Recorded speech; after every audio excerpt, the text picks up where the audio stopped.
नमस्कार, मैं सुब्बे सिंह पीजीटी हिंदी नवोदय विद्यालय पाटन हिंदी की कक्षा में आपका स्वागत करता हूं। और आज हम कक्षा 12 हिंदी की क्लास को पढ़ाने जा रहे हैं। तो आज फर्स्ट डे है और उम्मीद करता हूं कि बच्चे जो मैं कुछ बताऊंगा उसको समझ पाएंगे। तो सबसे पहले हम जिक्र करेंगे 12th जो आरो, वितान और अभिव्यक्ति और माध्यम 3 बुक्स जो 12th में चलती हैं, उनमें किस आधार पर पेपर आता है, उसके मार्क्स का जो विभाजन है वो किस प्रकार है। क्योंकि जब भी हम कोई विषय पढ़ते हैं, कोई सब्जेक्ट पढ़ते हैं, तो उसमें सबसे महत्वपूर्ण ये है कि परीक्षा के अंदर किस तरह के क्वेश्चन आते हैं वो हमारे माइंड में होना चाहिए। तो उसी को लेके आज हम चर्चा करेंगे। तो सबसे पहले आरो भाग 2 ये बुक है, ये आपके सिलेबस में है। 11वीं क्लास में आरो भाग 1 थी, अब आरो भाग 2 है और इसके 32 मार्क्स एग्ज़ाम में इसके आते हैं। दूसरी जो बुक्स है वो दूसरी बुक है वो वितान भाग 2 है। इसमें 12 मार्क्स के क्वेश्चन परीक्षा में आते हैं। तो ये दोनों बहुत ही महत्वपूर्ण हैं क्योंकि 32 और 12 मार्क्स इनमें से हैं। उसके बाद अपठित गद्यांश और पद्यांश, इसमें जो 12 मार्क्स का है वो अपठित गद्यांश आएगा और 4 मार्क्स का अपठित पद्यांश आएगा। उसके बाद रचनात्मक लेखन।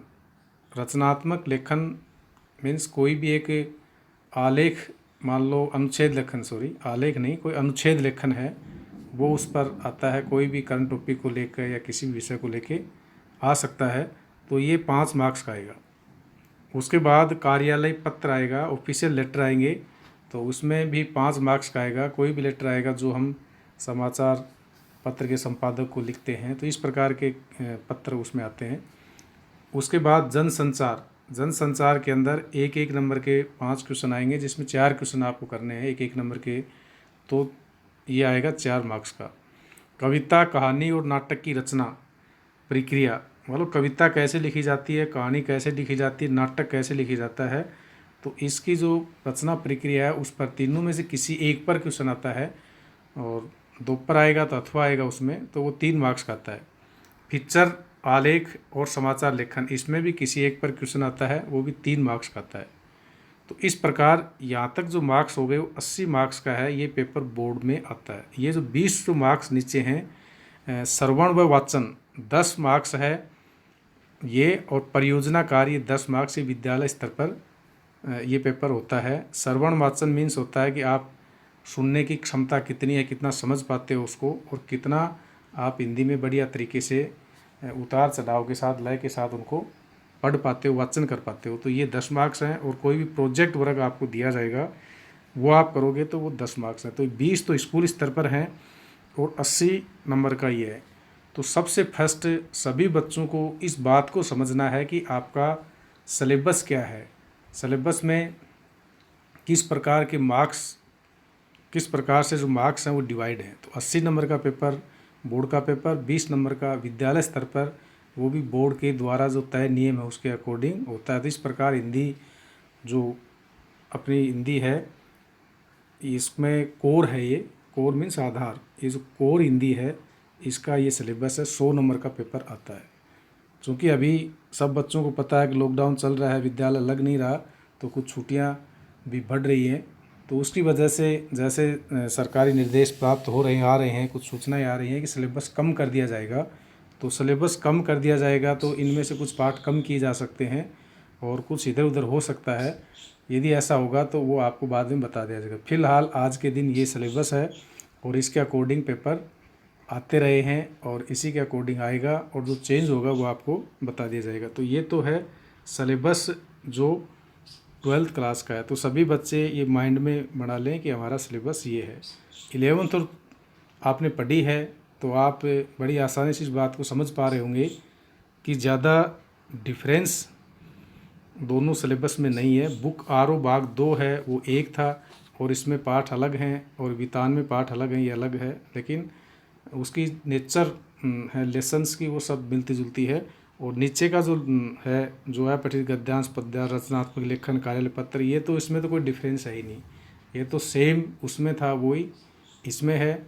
लेकिन चूंकि आप एक क्लास पास होके 12वीं क्लास में आ गए हैं तो आपसे उम्मीद की जाएगी कि आप उससे अच्छे स्तर के आंसर लिखें। रचनात्मक लेखन है, पिक्चर आलेख, उसका जो स्तर है वो ऊंचा होना चाहिए। बाकी सेम सा के मिलता जुलता, नंबर कम ज़्यादा क्वेश्चन में हो सकते हैं, बाकी सेम पोर्शन 11वीं में था, सेम 12वीं में है, तो इसमें मुझे लगता है कम जोर आपके आएगा। तो नेक्स्ट हम पाठ शुरू करने से पहले, किताब शुरू करने से पहले, चूँकि ये जो महीना है ऑनलाइन क्लास का, इसमें बहुत ही कम सिलेबस दिया गया है, तो हम नहीं चाहते कि 1 या 2 दिन में उस सिलेबस को पूरा कराएं। आज अपना उद्देश्य ये है कि आप लोग ऑनलाइन से जुड़ो, ऑनलाइन में रुचि लो, कैसे पढ़ा जाता है उसको समझो, और धीरे धीरे हम इसकी स्पीड है वो बढ़ाएंगे। तो पहले जो कि परीक्षा का विषय नहीं है, लेकिन हर चीज़ परीक्षा के लिए नहीं पढ़ी जाती है, तो मैं आपके लिए थोड़ा कुछ अलग से ये लेके आया हूँ।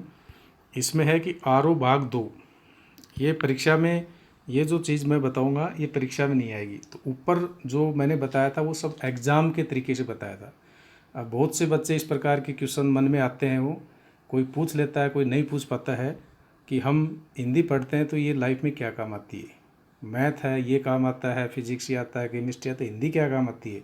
और विशेष रूप से साइंस बैकग्राउंड के बच्चे जो साइंस पढ़ते हैं तो डॉक्टर इंजीनियर बनते हैं, आगे जाते हैं, तो उनको लगता है कि हिंदी तो कोई काम नहीं आई, लेकिन फिर भी पढ़ते हैं तो वो इतनी रुचि से उस हिंदी को नहीं पढ़ पाते क्योंकि उनको पता ही नहीं कि काम क्या आती है। तो आज चूँकि ये मैं बता रहा हूँ आपको सिर्फ इस उद्देश्य से कि आप उसका एक उद्देश्य समझ जाओ कि क्यों ये आपको पढ़ाई जाती है।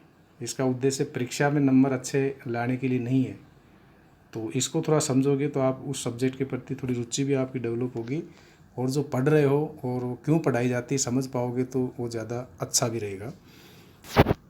सबसे पहले हम जिक्र करेंगे इसी, जैसे आरओ बुक पढ़ाई जाती है आपको। आरओ बुक के अंदर आपने 11वीं में देखा था, 12वीं में अभी नहीं देखा होगा आपने, बहुत से अच्छे अच्छे पाठ हैं। उन सब पाठों का अलग अलग उनका उद्देश्य है हर पाठ का, तो हर पाठ का तो हम जिक्र इतना नहीं कर पाएंगे अभी। उसमें 18 पाठ हैं, 10 पद्य वाक्य हैं और 8 गद्य वाक्य हैं। लेकिन हम जनरल एक बता रहे हैं आपको कि क्या उससे हम सीखते हैं। विचारों और काम की स्वतंत्रता, ये जो हमारे विचारों की स्वतंत्रता और काम की स्वतंत्रता, ये हम हिंदी सब्जेक्ट है उससे सीखते हैं।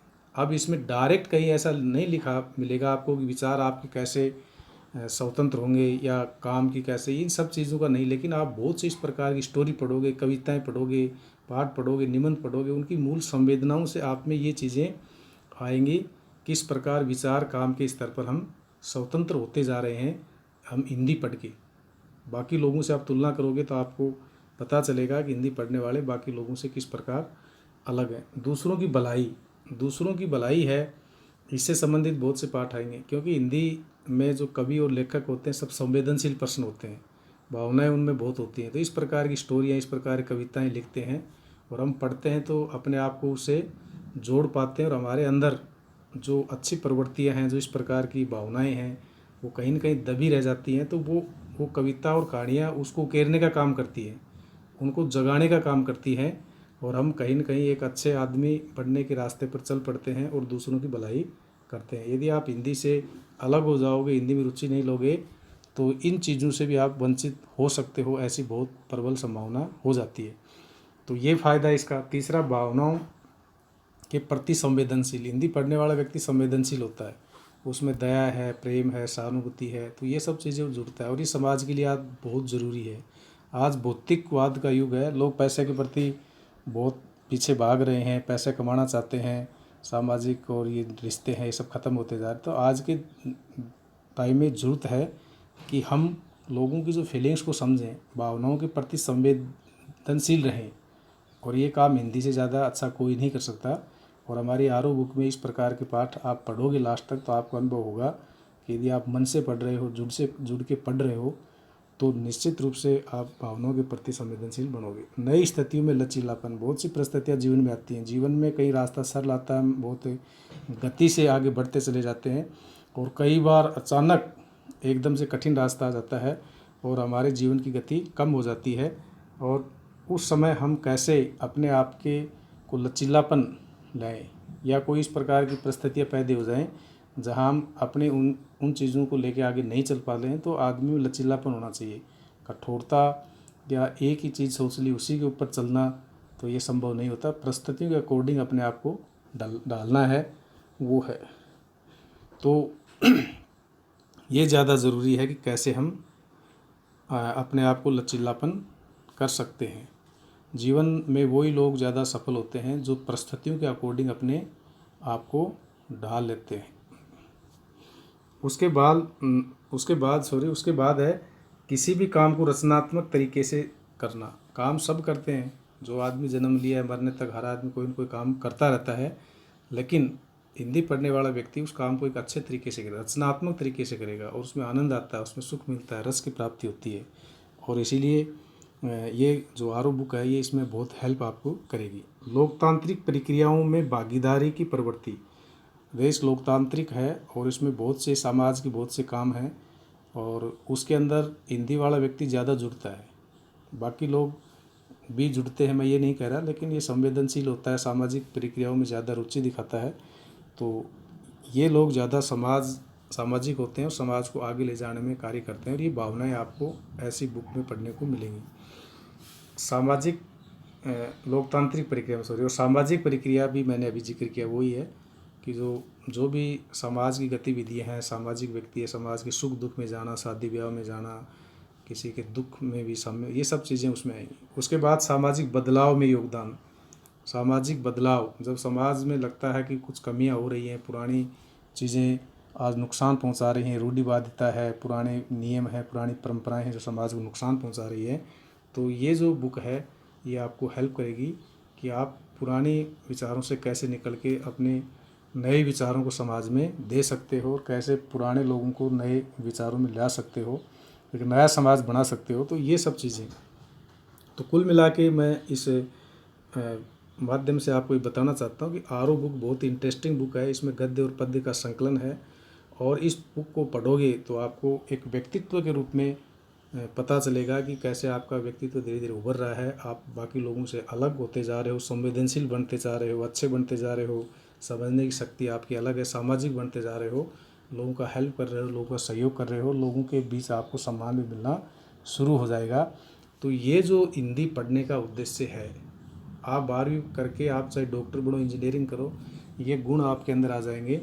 तो और उन गुणों को यदि आप जीवन में साथ लेके चलोगे तो पता चलेगा कि आप बहुत ही सम्मानित व्यक्ति बनते जा रहे हो। तो ये काम जो हिंदी है वो करती है, तो इस बात को मद्देनज़र रखते हुए भी हिंदी पढ़ना है। सिर्फ हिंदी इसलिए नहीं पढ़ना कि 100 नंबर के अंदर 95 लाने हैं, 98 लाने, 96 लाने, अच्छी बात है कि लाने हैं, वो लाने भी चाहिए, प्रयास करना चाहिए, लेकिन उसके साथ साथ एक अच्छा संवेदनशील और जागरूक नागरिक बनना है जो कि एक अच्छा समाज का निर्माण कर सके, और ये हिंदी इसमें सहयोग करेगी। उसके बाद दूसरा है वितान बुक है, और ये सप्लीमेंट्री बुक है। वितान का अर्थ है फैलाव, और इसमें भी रुचिकर इंटरेस्टिंग पाठ इसके अंदर संकलित हैं, और इसमें आपकी जो एक सोच है उसको विस्तार मिलेगा, उस सोच को फैलाव मिलेगा। आदमी अपने तक सोचता है, परिवार तक सोचता है, तो वो आगे बढ़ेगा। अब आप अपने गांव तक सोचोगे, ज़िले तक सोचोगे, अपने स्टेट तक सोचोगे, देश तक सोचोगे, यहाँ तक विश्व तक सोचोगे, पूरी मानवता की सोचोगे। मान लो ये फैलाव है, ये है, आपको विस्तार देगा, ये आपके सोचने की शक्ति में विस्तार आएगा, जो कि संकुचित है और लगभग होती है मनुष्य की। लेकिन जो इस प्रकार की स्टोरी, इस प्रकार के पाठ के संपर्क में आते हैं तो हम उसको, हमारी जो सोचने की शक्ति है उसमें फैलाव आता है। विशाल दुनिया के अतीत, वर्तमान और भविष्य के बारे में बच्चों को साक्षात्कार कराने में सहायक है। ये बहुत बड़ी दुनिया है, उसका इतिहास क्या रहा है, वर्तमान और भविष्य, उससे बच्चों को जोड़ने में सहायक होती है। क्योंकि हम इतिहास से सीखते हैं, इतिहास की गलतियों को दोबारा दोहराते नहीं हैं। इतिहास में बहुत अच्छी अच्छी बातें, वर्तमान है और भविष्य को लेकर हम क्या सपने देख रहे हैं, कैसे पूरा कर सकते हैं, ये जो सारी चीज़ें हैं इस बुक में हैं। और निश्चित रूप से ये बुक भी आपको बहुत हेल्प करेगी आपकी जो सोच है उसको व्यापक करने में, और बहुत ही इंटरेस्टिंग पार्ट इसके अंदर है। उसके बाद नेक्स्ट कार्यालय पत्र, और ये हैं तो ये भी परीक्षा की दृष्टि से मैं पहले बता चुका हूँ इनके बारे में। लेकिन आप कहीं भी जाओगे आपको पत्र लिखना पड़ेगा। आप कहीं ज्वाइनिंग करोगे तो वो कहेंगे लेटर लिखो, आपको कोई बिजली का मीटर ख़राब हो गया कहीं एप्लीकेशन लिखनी पड़ेगी, आपकी कहीं चोरी हो गई तो एप्लीकेशन लिखनी पड़ेगी। आप जब भी बाद में पढ़ने के बाद आप नौकरी करोगे तो हर जगह आपको इसकी ज़रूरत पड़ेगी, और कार्यालय पत्र ये काम आता है। परीक्षा के अलावा बता रहा हूँ मैं। उसके बाद रचनात्मक लेखन, ये भी बहुत महत्वपूर्ण है कि आप 5-10 लाइन कितने अच्छे तरीके से लिख सकते हो, उससे आपके व्यक्तित्व का पता चलता है। आपको किसी भी टॉपिक पर लिखना पड़ गया, आप नौकरी कर रहे हो, आपके बॉस ने कहा कि यार ये लिख के लाओ, आप 20 लाइन लिख के लाए, तो आप प्रभावशाली लिख के लाओगे तो उसका फ़र्क और ही पड़ता है, अच्छा फ़र्क पड़ता है उसका। और आप ऐसे लिख लाए तो वो तो ये जो रचनात्मक लेखन, और जगह जगह बहुत से एग्ज़ाम्स आजकल होती हैं उसमें तो ये आते ही आते हैं। 12वीं बोर्ड को छोड़ के बाकी आप कंपटीशन के एग्ज़ाम दोगे तो उसमें भी ये पत्र और लेखन और इस प्रकार की चीज़ें पूछते रहते हैं, तो ये लाइफ में काम आती है। ये रचनात्मक लेखन आ गया और पत्र आ गया। उसके बाद ये पिक्चर आलेख, आलेख भी लेख ही होता है ये है। पिक्चर भी एक इंटरेस्टिंग विषय है। ये हो सकता है कि आपको बाद में आप कोई कवि लेखक या कोई इस प्रकार की चीज़ों में इंटरेस्टेड हो तो लिखना पड़ सकता है, बाकी फिर भी ये इंटरेस्टिंग है। आप डायरी लेखन में इसका प्रयोग कर सकते हो, कुछ ऐसे अपने मनोरंजन के लिए इसको लिख सकते हो। तो ये भी लाइफ में पिक्चर मनोरंजनपूर्ण समाचार होते हैं, तो ये अच्छे अच्छे हैं। फिर जनसंचार के बारे में, जनसंचार आजकल तो मीडिया का युग है, सारे जनसंचार के जो माध्यम हैं, उपकरण है, टीवी है, रेडियो है, किस प्रकार की पत्रकारिता है, क्या है, एंकर है, एंकर बाइट है, ये सब चीज़ें भी जीवन में काम आएंगी, आपको महसूस होगा आगे। तो इसके बाद ये जो 20 नंबर है, 10 नंबर का ये है और 10 नंबर का ये है। ये परीक्षा में 10-10 मार्क्स का वैसे क्या काम आएगा, ये वैसे काम ये आएगा वाचन, वाचन माने पढ़ना। ये बहुत नौकरी करोगे बहुत जगह काम आएगा। आप चाहे टीचिंग जॉब नहीं और कोई जॉब भी करोगे तो वाचन, आप कितना अच्छा पढ़ते हो, कितनी अच्छी आपकी अभिव्यक्ति है, तो उसका प्रभाव आपके व्यक्तित्व पर पड़ेगा। और श्रवण माने सुनने की कितनी क्षमता आप में, जो व्यक्ति सुनने की ज़्यादा क्षमता, ज़्यादा सुन पाता है, समझ पाता है, तो वो ही आज के समय सफल हो रहे हैं। बोलना तो महत्वपूर्ण है, उससे ज़्यादा सुनना महत्वपूर्ण है। दूसरों की सुनते नहीं है, बस अपने कहते जाते हैं अपने, तो ये और सुन के फिर समझना उसकी भावनाओं को क्या कह रहा है। तो ये चीज़ें भी आपके लाइफ में बहुत काम आने वाली हैं। परियोजना कार्य ये महत्वपूर्ण, आप सब जानते हो, कोई भी प्रोजेक्ट दिया जाता है उसको पूरा करना। और आगे जब भी आप चाहे इंजीनियरिंग करो चाहे और काम करो, उसमें आपको बहुत से प्रोजेक्ट दिए जाते हैं, तो उस प्रोजेक्ट्स को आप कितने अच्छी तरीके से करोगे उतना ही ज़्यादा आपकी नौकरी में प्रोग्रेस होगी, आपको इंक्रीमेंट लगेंगे, आपको अच्छा माना जाएगा, नौकरी में आपका विकास होगा। तो ये सब चीज़ें तो मैं आपको जो बताने का प्रयास कर रहा था, उम्मीद है कि आप समझ पाए होंगे कि ये जो सिलेबस है, इस सिलेबस को 2 तरीके से मैंने किया है। पहला सिलेबस ये है कि आप परीक्षा में कैसे इसके मार्क्स आएंगे, तो ये जो परीक्षा के जो मार्क्स हैं ये हैं, और कैसे कैसे आप उसके मार्क्स जो अलग अलग बटे हुए हैं। और दूसरा जो मैंने प्रयास किया है कि जो हिंदी है वो आपकी लाइफ में क्या काम आती है, पढ़ाई के अलावा वो क्या काम आती है, जीवन में क्या काम आती है, तो हमारी आरओ बुक क्या काम आएगी लाइफ के अंदर, उसके बारे में हमने जिक्र किया है। उसके बाद में वितान बुक है वो क्या काम आएगी, उसके बारे में भी हमने जिक्र किया। और फिर ये व्यक्ति और माध्यम की क्वेश्चन है, इनके बारे में भी हमने जिक्र किया है आपको कि किस प्रकार आप इनको भी जीवन से जोड़ सकते हो और जीवन में ये कैसे काम आ सकते हैं। तो ये सब चीज़ें मैंने आपको बताई है, और उम्मीद करता हूँ कि आज आप नई दृष्टि से हिंदी को सोचोगे। हिंदी को सिर्फ इस संकीर्णता से मत बांध के रखो कि सिर्फ हिंदी में मार्क्स लाने हैं, पास होना है, बाकी हिंदी आगे कोई काम नहीं आनी है। यदि इस प्रकार की सोच आप रख रहे हो तो आप बहुत बड़ा नुकसान कर रहे हो। ये हिंदी भविष्य में आपको बहुत ज़्यादा काम आने वाली है। इस सोच के साथ आपको हिंदी पढ़नी है। जो भी आप पाठ पढ़ोगे उस पाठ में क्या क्या मानवीय मूल्य हैं, क्या क्या गुण हैं, क्या क्या शिक्षा की बात है, क्या क्या हम अच्छी चीज़ सीख सकते हैं जो हमारे जीवन में काम आई है, उनको न केवल परीक्षा में लिखने के लिए सीखना है बल्कि अपने जीवन में अपनाना है, और वो ज़्यादा महत्वपूर्ण भी है, ताकि आगे भविष्य में वो हमारे जीवन को आगे ले जाए, हमारे व्यक्तित्व विकास दे, और हमारे को समाज में सम्मान मिले और हमारा विकास हो। और हमारा विकास होगा तो समाज का विकास होगा, देश का विकास होगा, मानवता का विकास होगा। और मैं उम्मीद करता हूँ कि आज आप ये समझ पाए होंगे कि 12th की हिंदी क्या काम आएगी, कैसे जीवन में और कैसे परीक्षा में और कैसे आपको तैयारी करनी है। और बाकी उसके बाद कल नेक्स्ट टॉपिक से को लेकर हम कल मिलेंगे। तो तब तक के लिए धन्यवाद।